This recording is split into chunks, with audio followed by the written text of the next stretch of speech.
my horse outside. Is that okay?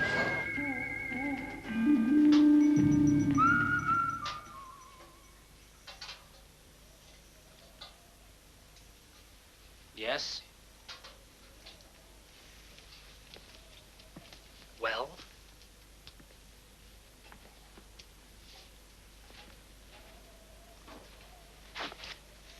Need any help? No.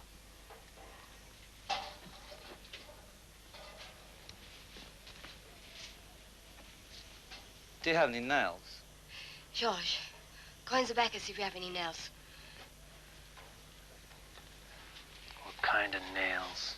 Bring him a selection, George. Selection.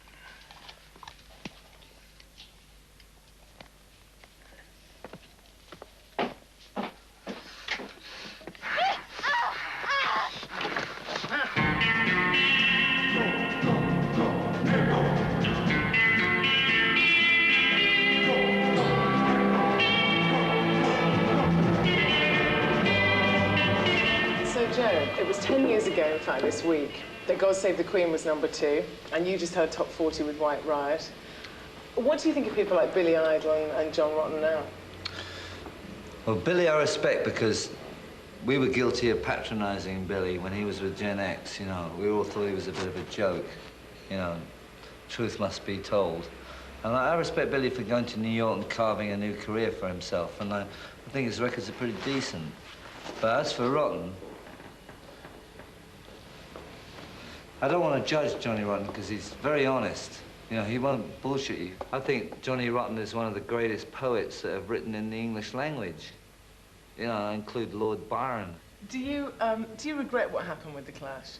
Well, I do because it was so stupid. But having said that, it's no more than any other new group will face. For example, drugs, ego, women. There's many things that can knock a band down, and I think we fell prey to all of those. For me, The Clash was over when Topper Headon was sacked for being a heroin addict. So what actually happened, you know, how did it happen that Mick, who was, you know, the leader of the band with you, was thrown out? Well, that was due to... Whose fault was it? My fault. My ego. I tell you, there's no restraining an ego when it's rampant, you know, and when you have a success, man, you know, I thought, because Mick wasn't, and he'll tell you himself, he wasn't being very cooperative. For example, say we were planning to do a tour, record an album, it would be, well, yeah, when Mick gets out of bed, you know, and like, that's quite annoying when you're full of energy. And so I was wound up to the state where I thought it would be best to get rid of Mick. What do you think in terms of music changing? What do you think of the charts now? I mean, and what kind of music do you like? Well, I'm not very technical, I'm not very synthesizer, I'm not very, you know, computer graph, video screen, check the sound out and duplicate it. But I don't want to be a Luddite, and I want to say that I'm into performance. It's just 4 humans going 1, 2, 3, 4. Playing the song together, which is how we made Clash records. Nowadays, you're technically perfect and you can stop the tape, you know, everything's coming out of little boxes. You do it one by one, bass, drums, this and that. You know, I do want to embrace the new world, but I think just a couple of things we might be missing, performance and content on the songwriting.